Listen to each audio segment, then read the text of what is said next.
Audio Jungle.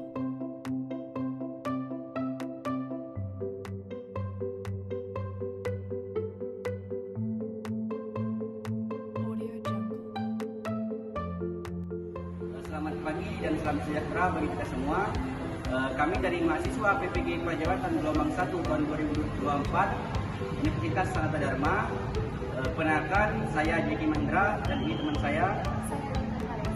Saya Nadine Suryani, saya Desi Fitriana, saya Vindi Nia Amelia, saya Hastati Ayes. Kami akan memaparkan hasil diskusi kami mengenai kasus 2 dan kasus 3. Selamat menyaksikan. Mengenal teori belajar behavioristik. Yang pertama, menurut teori belajar behavioristik, belajar adalah perubahan tingkah laku sebagai akibat dari adanya interaksi antara stimulus dan respon. Stimulus bisa berupa usaha dari diri sendiri siswa ataupun usaha dari guru. Respon bisa berupa perubahan dari stimulus yang didapat. Contoh, jika ada siswa yang tidak bisa perkalian, kemudian diberikan stimulus dan responnya, tetapi tetap tidak bisa perkalian, maka hal tersebut bisa dikatakan bahwa siswa tersebut belum dianggap belajar.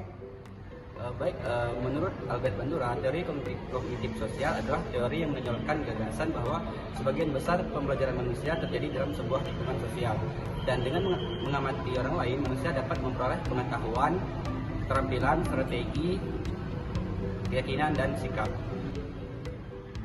Teori yang ketiga yaitu teori konstruktivisme adalah teori yang menempatkan peserta didik sebagai individu yang membangun pemahaman serta memahami informasi secara jelas sepanjang proses pembelajaran.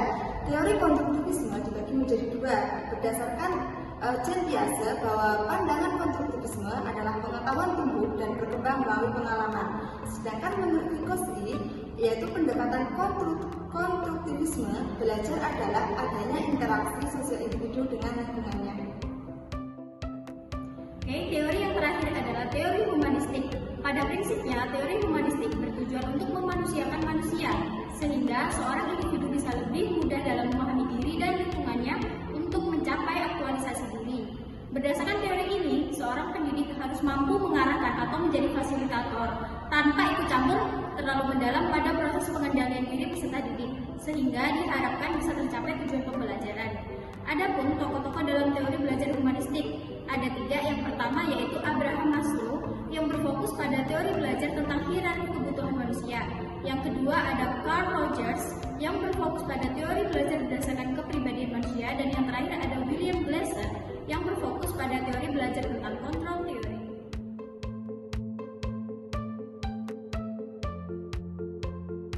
Audio Jungle.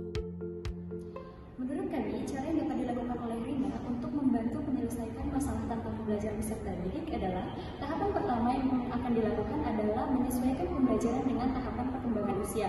Nah, pada kasus tersebut, tahapan perkembangan yang tepat yaitu pada tahapan pra-operasional.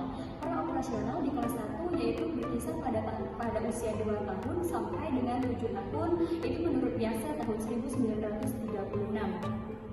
Dan oleh Rina adalah menggunakan media pembelajaran seperti menggunakan tanda-tanda dan simbol-simbol untuk media itu.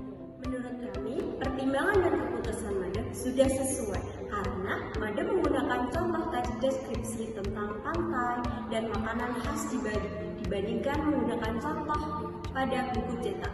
Dengan hal ini, Made telah mengenal dan memahami perbedaan latar belakang seperti etnis, sosial, dan budaya siswanya.